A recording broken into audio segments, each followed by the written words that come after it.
Hello and welcome to the Week 8 weekly update of Portfolio Matters. And before we go any further, Keith is going to read the disclaimer. Everything discussed during the Portfolio Matters podcast is for informational purposes only and should not be considered as investment advice. Listeners should be aware that we will be discussing securities that we own or have a financial interest in. Please do your own research or consult a professional investment advisor before making any decisions regarding topics mentioned on the show. A full disclaimer can be found at the end. Take it away, Richard. Thank you, Keith. So the first chart, Keith, this is one that you put on, isn't it? Yes, now this shows how much the money stock has grown and how ineffective QE was at growing M2, whereas the recent interventions have grown M2 massively. So we've done a lot of fiscal in the last year in response to COVID, and you'll see earlier in 2009, after the great financial crisis, there's a lot of QE, but M2 did not have sustained growth because that money went into the banking system. Now we have given, through fiscal, we've given money to a lot of people who are going to have money in their pockets which they can spend, and M2 has shot up, and that is going to explain some of the inflation that we are seeing, such as from beef, from lumber, and that feeds through to rising bond yields, which we'll see. Now, this is another interesting tweet I came across during the week, and it asks, who is going to fund the massive federal deficit? If you look at the chart bottom left, you'll see that previously foreigners bought a lot of US bonds, and those are the pink bars. And what is really noticeable is actually foreigners have been net sellers of US bonds in recent quarters. So the US is running an absolutely enormous deficit. The Biden administration is talking about 1.9 trillion of fiscal stimulus. Who is going to fund that? The answer historically has been the Fed. And one of the things I find fascinating about this graph, Keith, is if you look at the base rate of QE currently, it is more than the total issuance of government debt between 2004 and 2007. And so people say that the Fed isn't monetizing, but in some senses, I mean, it is monetizing. I don't know how much GDP has grown by since 2007. I will hazard a guess at 20 or 25%. Yet the amount of debt being monetized has gone up by, well, by the look of it, billions of percent. So the whole thing is just totally out of whack.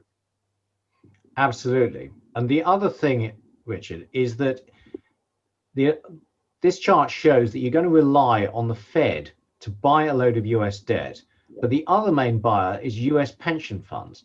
Now, are US pension funds going to be buying debt in a rising interest rate environment? Well, they will if they're forced to. But of course, yes, that then is financial repression, isn't it? Exactly. So what this tells me is that rates could rise a lot further. Or yeah, the Fed steps in and does massive QE to keep rates down. That's true. Or there's financial repression another way, but it's something to watch. I mean, I think on this podcast, what we try and recommend is people remain nimble. Don't try and make too many assumptions about what people are going to do, because we just don't know. I think that's right. I mean, there are sort of in some sense, it's quite a binary choice. Either interest rates go up and the Fed does nothing, or the Fed stops interest rates going up by stepping in with massive QE. And the two have very different outcomes for investing, but we don't know which one's going to happen. So absolutely, it's really hard to recommend any particular course of action, except, as Keith says, be nimble. Yeah. And this quickly just shows the relationship between gold and bank shares. And so when interest rates are rising, gold tends to struggle and banks do well. And when we get into my portfolio later, you'll see I've sold all my gold and I've bought a load of banks. And this is what happened yesterday. So we are doing this podcast an extraordinary time in the markets because there's a lot going on. You'll see that yesterday alone, the US 5-year Treasury yield leapt from 0.6% to over 0.8%. And that caused a sell-off in the market. Yeah. So that 36% increase, is that right, Keith? Am I interpreting it correctly? Yeah, if you want to look at it in those ways, yes, absolutely. And that has real world effects. So this is the mortgage rates. So if you want to remortgage your house in the US, your yield has just risen very sharply, very quickly. So this goes back to the point I made a couple of weeks ago, Keith, I think, where I was commenting that there are entities behind fixed rate mortgages that ultimately are exposed to floating rates. Yeah. So some organizations, some entities are hurting significantly now as a result of, or will be hurting because of the rise in floating interest rates that they have guaranteed, that they have fixed, that they're the counterparty of the fix. Yeah, I agree. Probably pension funds, as we discussed. Well, one of the problems, Richard, is the finance system is so complex and opaque. You only really find out who's suffering when they start to, show symptoms of that in some way, and we're yet to see the symptoms, but presumably we will do. Yeah. And this chart just shows the relative performance of the S&P 500 versus the US Treasury 20-year Treasury bond ETF, and you'll see that since March it's outperformed it by 100%. I mean, basically, bond yields are rising, interest rates rising, sell your bonds. It's simple. And this chart shows this rise in interest rates. You ain't seen nothing yet. It could go a lot higher. Yeah.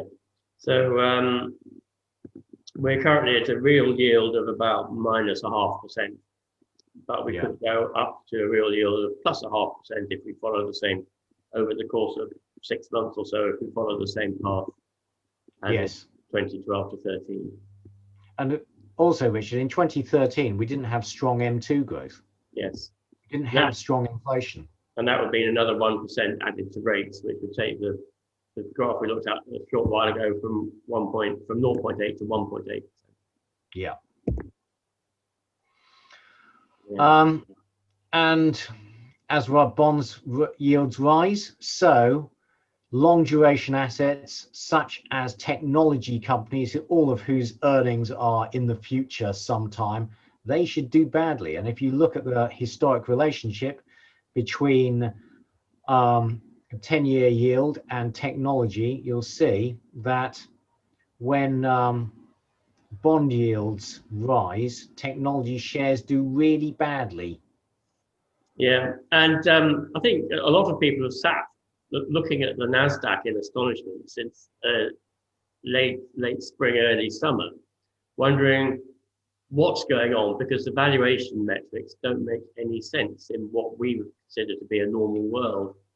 And of course, this spike in interest rates now is showing that we were right. We missed the run up, and whether or not the Nasdaq undergoes a massive correction is very dependent on what happens to interest rates now, and that is dependent on what the Fed does.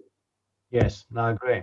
So one other point, Keith, just on interest rates I wanted to make is that we're all eyes are on the US and Federal Reserve and US interest rates, but Europe is in a very dicey situation when it comes to interest rate increases, and it simply can't afford interest rates to go up because of the hugely indebted nature of the Southern European states and I think France.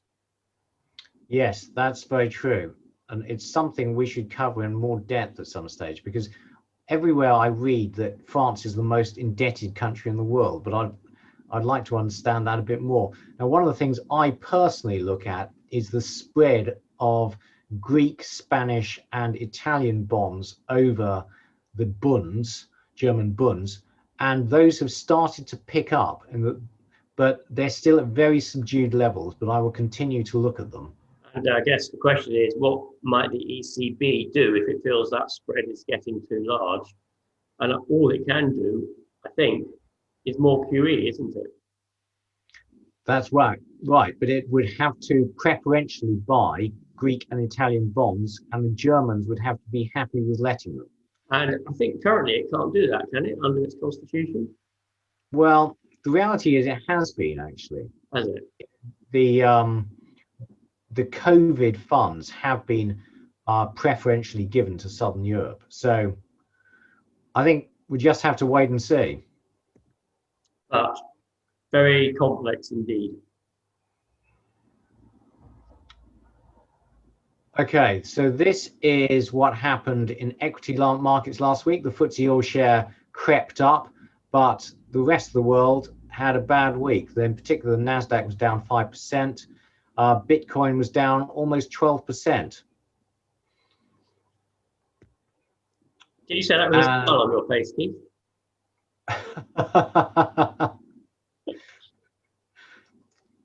A small one.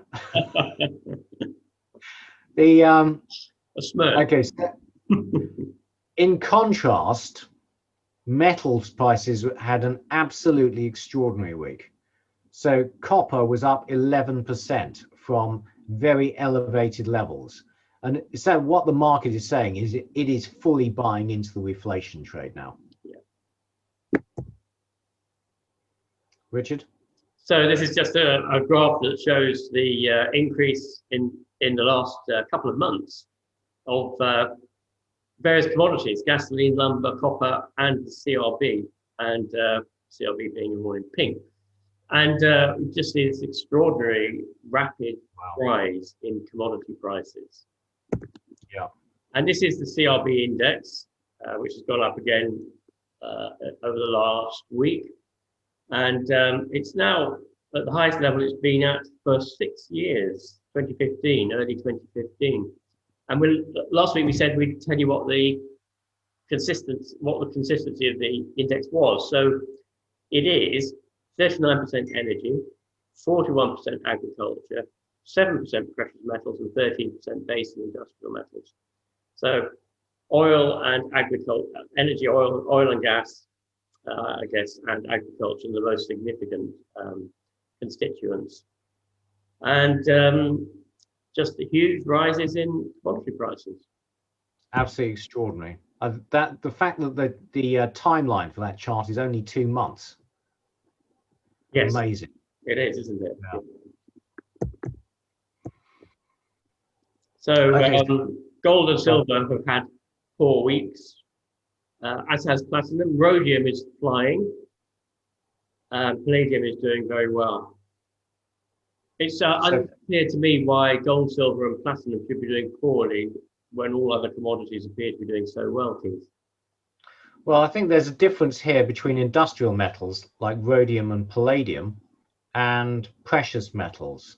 So I don't really understand why platinum had a poor week, but it has had a good run recently. Gold and silver. I mean, if you basically they're safe havens. If people feel that they want to buy into this big upturn in the world economy, they're selling out of their safe havens. Yeah, probably true.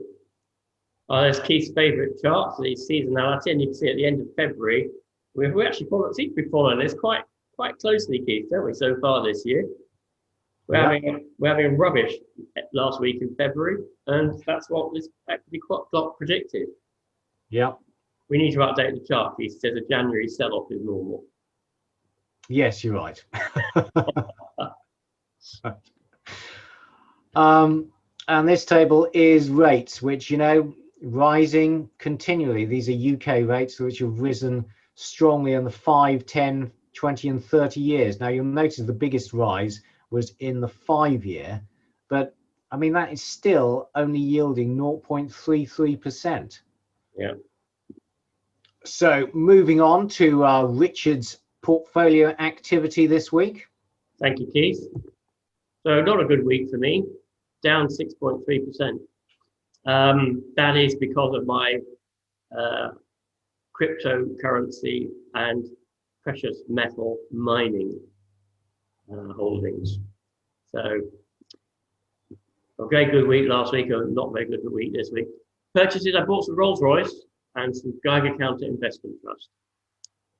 So Rolls-Royce Holdings, it's had a ghastly couple of years.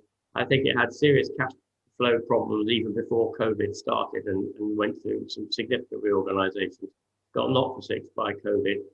And I think it's probably bottomed. I think it's a company with huge intellectual property, patent value, royalty value, and so forth. The airline industry is going to get back on its feet. It's a world-class engineer. It's in nuclear engineering. So I would say, what's not to like? And this is a long-term holding for me. So famous last words. Then Geiger Counter. I already own some Geiger Counter Investment Trust. It's actually a good way, I think, of being invested in uranium. And I bought a little bit more on the basis that I actually think that the uranium story is getting closer. The uranium story basically being that so many mines have shut down production, and that all the power stations, all the nuclear operators are currently buying off the spot market. That at some point the spot market will dry up, and there's also a 2-year lag time between placing an order for enriched uranium, actually receiving it. And if we run into that 2-year lag time, and there could be a massive spike in the price of uranium. So this is... So Richard, before you move on, can we just, I bought some Rolls-Royce a couple of weeks ago, but also on the uranium story, we talked about this slightly last week, and the reality is the spot price continues to drift off. It does. And this is a graph of the daily spot price, Keith. Yeah. And obviously in the last week, it's dropped from 29.6 to 28.7. So why is the price of Geiger Counter going up? Because people are anticipating, I guess, anticipating that the uranium market is going to change. And when it does change, it's going to be very rapid. And if you look at all the uranium miners, they are going up, presumably in anticipation of this. Now, I actually don't know enough about uranium mining and miners to be able to make a sensible selection. So I think that buying the Geiger Counter Investment Trust, which is listed in the UK, is a safe way of doing it. Because the other thing I'd say is that, when we talked about Anglo-Pacific, yes, they had an investment in a uranium mine that had just gone back into care and maintenance because the prices were too low. Yeah. So there's a company called Uranium Royalties, which is listed in Canada, but I don't seem to be able to buy it in the UK. I don't know very much about it. But obviously they're using the royalty model fully for uranium miners.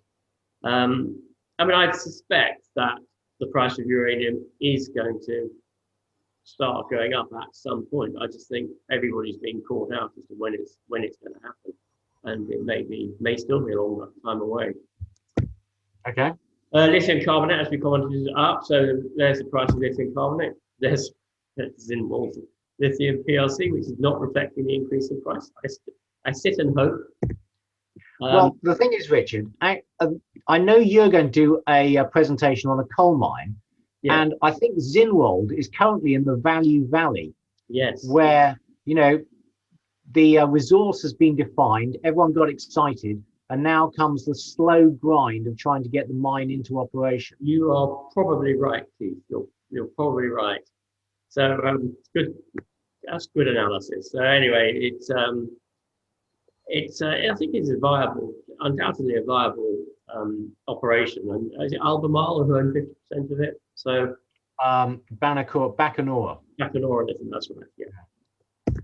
So silver, I have a number of silver mining shares in my portfolio, and silver basically has just been drifting along sideways forever now. It's getting very boring, and every time you think it's about to take off, it comes back down to within those two parallel lines. However, I am happy that there is I've lost one of my charts. We'll come to it. that there is there we are. There is a genuine shortage of silver in some respects. This is my weekly look at the Bullion by Post website. None of the silver Britannias are available. The price is actually effectively irrelevant because you have to order everything and you can't buy from stock. And the prices sort of have gone up mostly, but you can't get it. So there seems to be an inconsistency there between the price actually of silver and the availability of it. So Bitcoin, clearly it's been a pretty bad week for cryptocurrencies, Bitcoin. I use various tricks to keep myself calm when I hold some sort of volatile asset. So this is a Fibonacci retracement, and I've taken it from Monday the 25th of January as being the point at which the latest run-up began to the to a week ago. And what is the retracement of that movement? The retracement of that movement so far, the retracement is about 45%. This was this morning. It did touch 50%. Now, 50% retracement in a price is quite normal in this sort of zigzag upward trend. So I'm just sitting there because I'm comforted that we've only had a 50% Fibonacci retracement. And the same is similar for Ethereum. Actually, it's not quite as big a retracement in Ethereum, but we've got this retracement, which is quite a normal thing for shares and investments to do. So I keep myself calm with these charts. Very good. That's one thing I'd say, Richard. So I keep.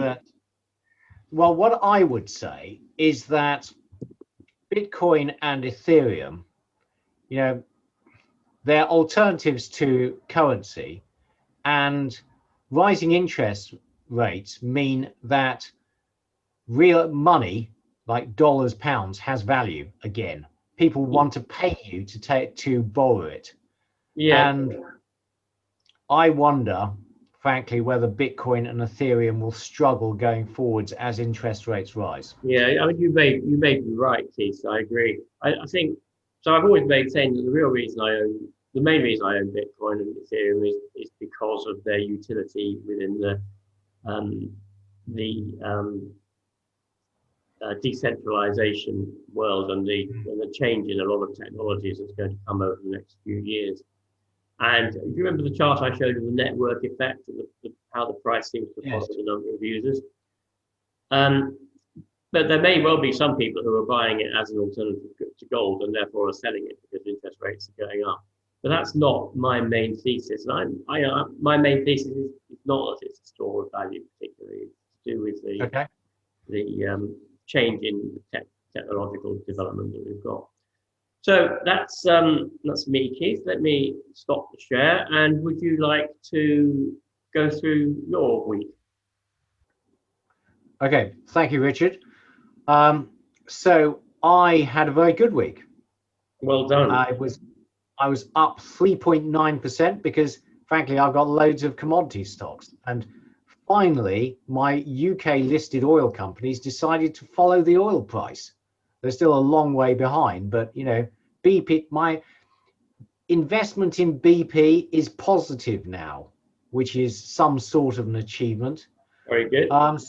So that takes me up 3.5% on the year, which is good. Now, one of the things that we to reiterate on this podcast is being nimble on your feet. And actually, I've found doing this podcast very useful for my portfolio because it makes me A, order my thoughts, and actually B, react to events of the market. So I sold all my gold. Regular viewers will notice that I've been selling my gold over the last 3 weeks. But during this last week, I decided that rising interest rates were going to be a headwind for gold, and I sold all my physical gold. I retained my gold miners, so I retained my silver, and I retained my platinum. Sorry, Richard. Okay, good. And I have started investing it. So I hope many of you will have seen my video in Anglo-Pacific Group. And as I analysed that company, I liked it more and more. So I bought some more of it this week. I then bought all the UK banks, so Barclays, HSBC, Lloyds, NatWest, Standard Chartered. I bought a bit more Hunting, which is an oil services company, and I will be doing a share talk on that this coming week when we find time to record it. Metal Tiger is another UK listed mining royalty company, and it's tiny. I will be covering that in coming weeks, and as is Trident Royalties. Very interesting, Keith. So you've really gone for the interest rate differential between short-term and long-term interest rates benefiting banks. Absolutely. Well, the thing is, Richard, I really think you need to be nimble on your feet. Yeah. And so, the really great thing about gold is it's amazingly liquid. The spread is like 0.02% or something. So literally you can sell big quantities of it very quickly at almost nothing. And so you can get out and get back in. And so I just sold a lot and slowly going to be reinvesting it now. Yeah. Good. So this is the gold price as this is the ETF. And so, I bought a lot of it down here. I bought some of it back in, actually, no, it was all down here. Anyway, I did well and have been, it's been drifting off, but I ended solidly profitable on my gold trades. Well done. Good. Now, this chart is Saga, which we recommended a little while ago. And this is just a blatant pitch for following the Portfolio Matters podcast, because if you listen to our advice, then, it's good advice. We recommended buying it at £2.82. I have to say, Keith, it's very good advice. It was your advice, and I personally didn't listen to it. So I haven't made a 37% return on Saga. Well, there's a lot left with it. So I recommend that all our viewers who haven't already seen our share talk on Saga should go back and have a look, because I think it's still very interesting and it's moving quickly. Yeah. Up 37% in the last month since we did the Saga share talk. So anyway, I think that's it for this week. Unless, have you got anything else to add, Richard? No, I just want to say well done. You've made some good picks, and so you've moved quickly and you've done well, Keith. So congratulations. Thank you, Richard. Right, and Richard will be doing a pitch on Colonial Coal, is it? Colonial Coal, that's right, yeah. So I hope you'll all join us for that. In the meantime, thank you for watching. Please can you press like and subscribe to the channel. Thank you for all your comments. That's been very entertaining, and it's what Richard and I wanted to achieve when we started this podcast. Yeah. So keep them up. In the meantime, it's goodbye from Richard Wheater. And it's goodbye from Keith Jordan. Goodbye. Full disclaimer. The material and information contained in this podcast is for information and entertainment purposes only and should not be relied upon for making a business, legal or any other decision. We may own or have a financial interest in any securities mentioned. Listeners should conduct their own research or consult a professional investment advisor before making any decisions regarding topics mentioned on the show. Whilst we endeavour to ensure that the information presented on the show is correct, we make no representations or warranties of any kind, express or implied, with respect to the podcast and website or to any information, products, services or related graphics discussed or presented in the podcast or website. Any reliance you place on such material is strictly at your own risk. You are solely responsible for the investment decisions you make. We will not be responsible for any errors or omissions in the podcast or website, including in articles or postings, for hyperlinks embedded in messages, or for any results obtained from the use of such information. Nor will we be liable for any loss or damage, including consequential damages, if any, caused by a reader's reliance on any information provided by the podcast or website. Please do not listen to the podcast if you do not accept self-responsibility for your actions.